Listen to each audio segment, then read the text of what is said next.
We are looking at I'm going to make an announcement today about testing, which I think will be helpful, but we are encouraged by some of the trends we're seeing.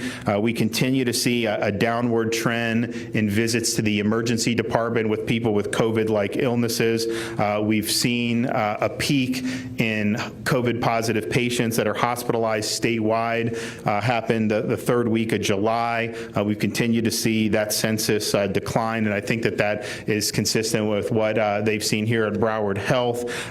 Today we reported one of the lowest numbers of positive tests that we've reported in a long time, and we've had 2 days in a row where the positivity has been 9%, which we were 15-16% there for a while. So these are encouraging trends. Obviously there's a lot of more work to do, and one of the reasons why we're here today is because we want to address the remaining challenges. One is the turnaround time for testing.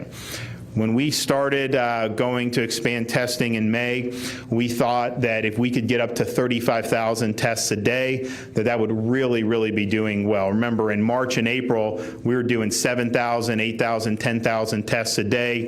There obviously was a need for more capacity, so we worked to do that.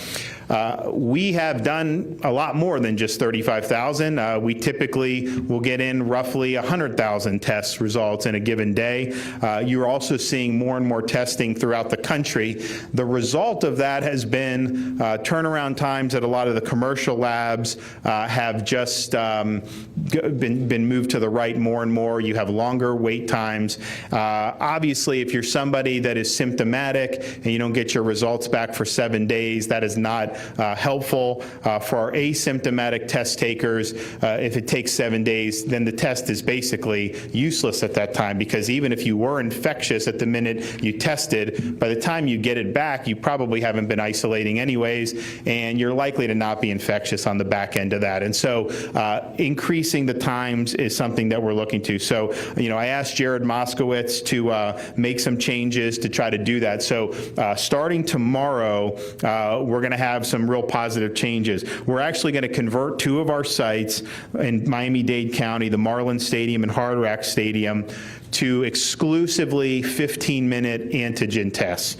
The tests will be for people that have symptoms or for elderly 65 and older. There'll still be a lane for the traditional testing for the other asymptomatic people, but that'll be the traditional swab with the traditional lab. But for those folks who are older or who are symptomatic or both, you're going to be able to go in, get the antigen test, and in 15 minutes walk out with a result. That's not only good for the test taker and the patient, it's also good for officials monitoring the trends. When we get tests reported to the state, sometimes those tests were taken 10, 14 days before. Certainly the infections in many cases happen 10 to 14 days before. So if you're looking at things like the positivity rate or some of these other things, a lot of times that data can be stale. Now we're going to get every day at these 2 sites, total of 1,250 tests, we're going to be able to get real-time data about the percent testing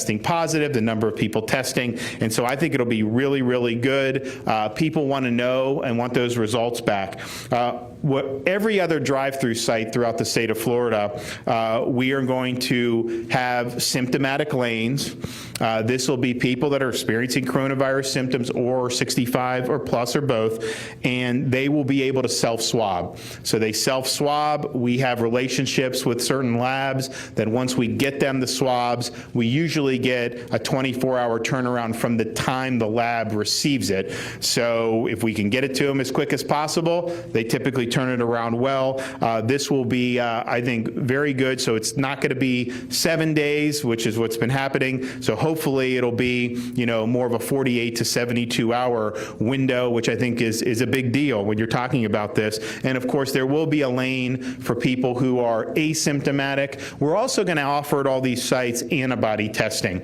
And it's something to think about, because I think we've seen with more of the research and the data that's come out, particularly over the last few few weeks. CDC has now moved to a symptoms-based approach for employees going back to work. They're discouraging needing to get a negative PCR test. And I think part of the reason that the antibody test may make sense for people that don't have symptoms is a PCR test can pick up dead virus.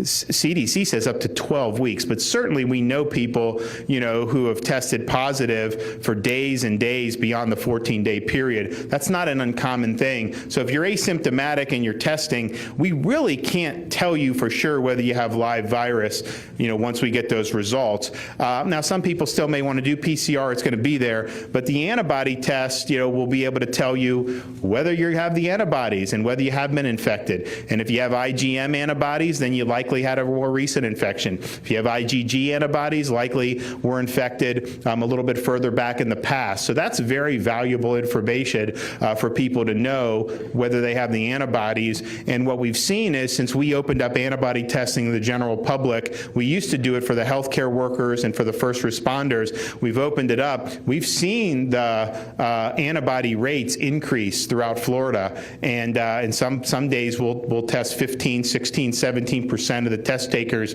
will be positive for antibodies. Now, it's not scientifically representative because it's just first come, first serve, but I think that there's a surprising amount of antibodies out there. So if folks want to do that, we're going to be able to do it. But it's all about lab prioritization, understanding that there's a limited lab capacity for a quick turnaround, and if we can focus on those people who really need the test results the quickest, I think we're going to be able to improve. So you're going to have 2 sites with instant tests, and then you're going to have the other drive-through sites with the self-swab and quicker turnaround at the lab option, which I'm really excited about. We're also working very closely with all the hospitals throughout the state of Florida. As we look down, with this coronavirus crisis, the 2 things that I think were just so important to get right were doing everything we could to protect the vulnerable, particularly those in long-term care facilities, but then be there to support our frontline healthcare workers and our hospital systems. Remember, when we did the whole flatten the curve in March and April, that was all just to buy time to be able to make sure that the hospital system could cope with the pandemic. And we've worked really hard with all the hospitals. As they've had needs, we've worked really hard to respond with any assistance we can buy. So for example, with this remdesivir, which is one of the top therapeutics that doctors are now offering, we've gotten 3,500 cases delivered to the state of Florida, which is 143,000 vials. And as hospitals ran low, we had to go to the White House and get the schedule expedited and be able to get more remdesivir in the hands of our frontline physicians. And I think Broward Health, they were going low, and then they got replenished before they ran out, and that's what we were trying to do.